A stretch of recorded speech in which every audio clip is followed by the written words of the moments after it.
بسم اللہ الرحمن الرحیم۔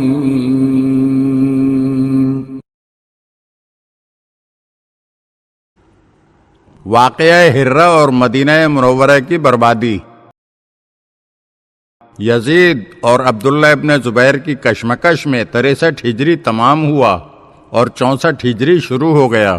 اس مدت میں عبداللہ ابن زبیر کی حکومت مکہ و مدینہ سے بڑھ کر یمن اور حضرموت تک جا پہنچی اور کوفے میں بھی اس کا اثر پھیلنے لگا۔ یزید گھبرا گیا۔ عبداللہ ابن زبیر بڑے توڑ جوڑ والے آدمی تھے۔ انہوں نے بنی امیہ کے تمام حکمرانوں کو جو یزید کے مقرر کیے ہوئے تھے مکے اور مدینے دونوں سے نکال باہر کیا اور خود ملکی انتظام کرنے لگے۔ اب تو یزید کے غیظ و غضب کی کوئی انتہا نہ رہی۔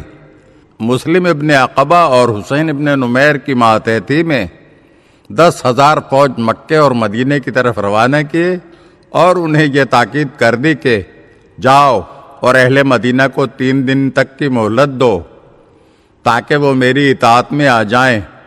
پس اگر وہ اطاعت کر لیں تو ان سے صرف نظر کرو، اور اگر وہ ایسا نہ کریں تو ان سے جنگ کرو، ان کا خون بہاؤ، اور جب ان پر غلبہ پالو تو 3 دن تک مدینے کو اپنے لشکریوں پر حلال قرار دے دو۔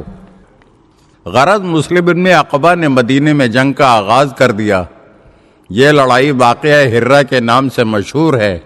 28 ذی الحجہ 64 ہجری سے اس کا آغاز ہوا تھا۔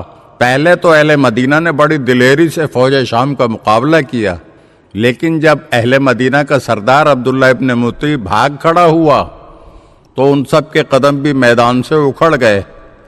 مسلم ابن عقبہ مدینے میں داخل ہوا اور حکم یزید کے مطابق 3 دن متواتر قتل عام کرتا رہا۔ نوبت یہاں تک پہنچی کہ اکثر اصحاب رسول گھروں سے نکل کر پہاڑوں اور جنگلوں میں جا چھپے، تاہم 700 قاریان قرآن قتل کیے گئے اور 80 اصحاب رسول شہید کیے گئے۔ مسلم ابن عقبہ نے یزید کے حکم کے مطابق 3 دن تک مدینے کو اپنے سپاہیوں پر حلال قرار دیا، جس کے نتیجے میں مدینہ منورہ کی 1000 کنواری لڑکیوں کی عصمت دری کی گئی اور ہزاروں خواتین کو جبری زنا کا نشانہ بنایا گیا، جس سے بن باپ کے بے شمار بچے پیدا ہوئے۔ مسجد رسول صلی اللہ علیہ وآلہ وسلم میں گھوڑے بندھوائے گئے۔ یوں مسجد نبوی کی حرمت کو پامال کر دیا گیا اور بہت سے غلام تلوار کے گھاٹ اتار دیے گئے۔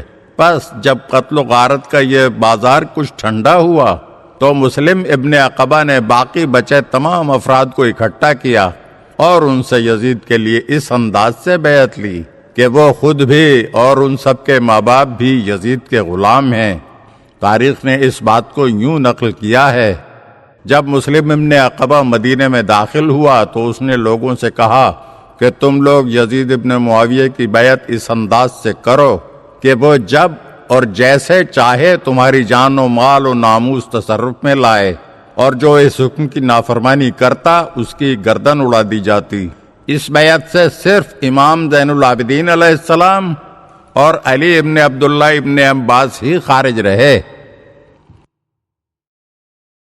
اگر آپ ہمارے چینل کی نئی ویڈیوز دیکھنا چاہتے ہیں تو ہمارے چینل کو سبسکرائب کریں اور گھنٹی کے بٹن کو دبائیے تاکہ ہر آنے والی ویڈیو آپ کو جلد موصول ہو سکے۔ اور ہاں، لائک اور شیئر ضرور کیجیے اور اپنے قیمتی کمنٹ سے ہمیں آگاہ کیجیے۔ شکریہ۔